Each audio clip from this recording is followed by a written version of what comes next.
Yes, but I think the Nats have also got an eye to the bleed of the votes across to One Nation, because they aren't just Liberal Conservatives leading.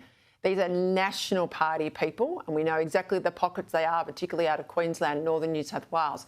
So he is doing the right thing, I think, by his party. I mean, we often talk about the coalition, but they are two separate parties.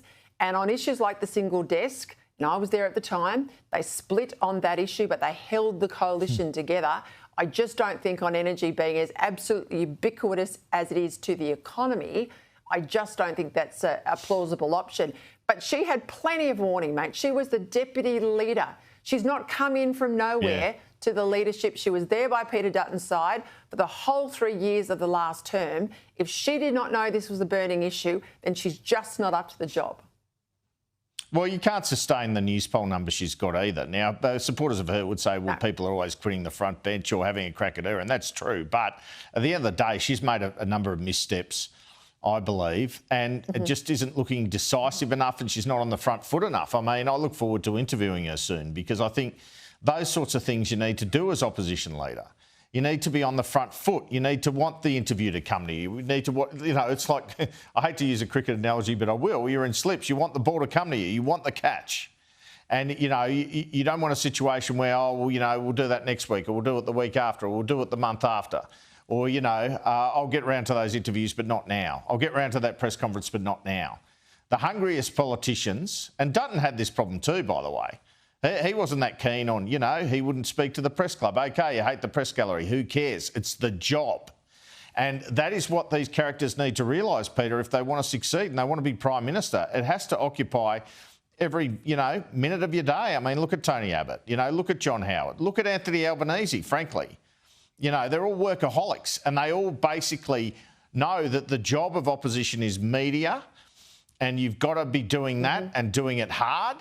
And then you've got to come up with solid positions, not sort of wishy-washy, which way are we going on this? Who am I going to offend? How do I, not split the coalition? You come to the position.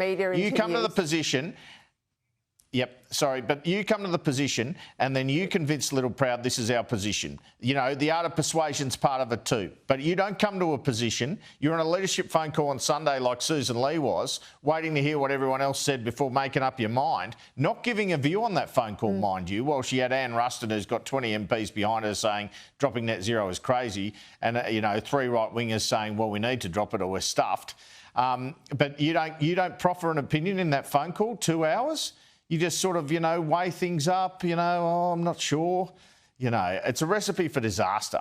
You've got to have firm views and you've got to have conviction and you've got to work your backside off. I'll just say this to my viewers, Jesus, delay is annoying between us. I love it, we're in the same studio. Part of the problem for her and the lack of media is that she hasn't got a message to sell.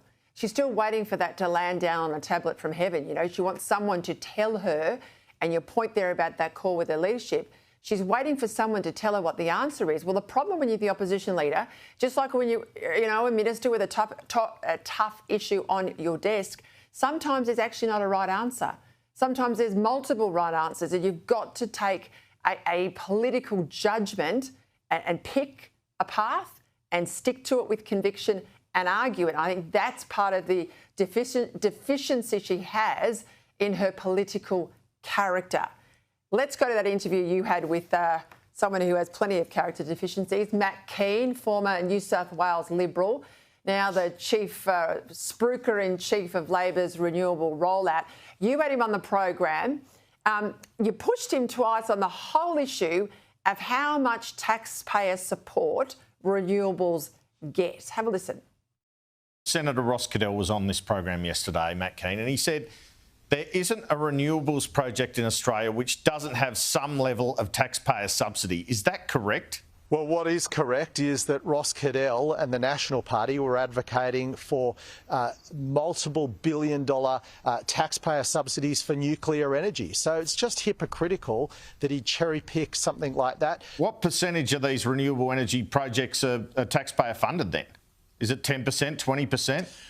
Do you know? Andrew, what we do know is that we need to get on with delivering these firmed renewable projects. What a fudge, Andrew Clennell. There is not a project in Australia that does not get some form of taxpayer support. That's the answer. Why can't he be straight and own up to it and then sell his harebrained scheme? Why did they privatise power generation? Because after they did, there was no investment in coal-fired power stations. And I take Queensland out of that, maybe WA, because it's still a public system. And you see the Queensland government moving to keep coal open for longer. But everywhere else, it seems to me there is the taxpayer subsidy. Now, it's not the entire amount, and it's great to have some private sector money in there, but it just increases in amount. And, you know, the New South Wales government's propping up Eraring as well. It just hasn't worked, has it? This whole energy thing isn't working, hasn't worked. The difficulty for the opposition, though, and I know opposing can get you an electoral win and all that, is at some point or other they'll have to say what their answer is. And OK, nuclear, where's the investment going to come from? Is it too expensive? They have to be able to convince the Australian public they actually have an answer, because it seems from the election result, the Australian public at the moment is prepared to put up with the power bills for a little while. They won't forever. Well, they had no option though, Andrew. There was no option at the last election that had a course other than net zero in it from the two major parties. That's the issue. And I want to back the coalition. If they went their own way, at least there's a contest. At least there's an opportunity for the punter who is drowning in these bills. The businesses that are going to the wall have an option that is not net zero. And I think that's the fight we've got to see play out in the next few weeks. Thank you, Andrew. Thanks for your time.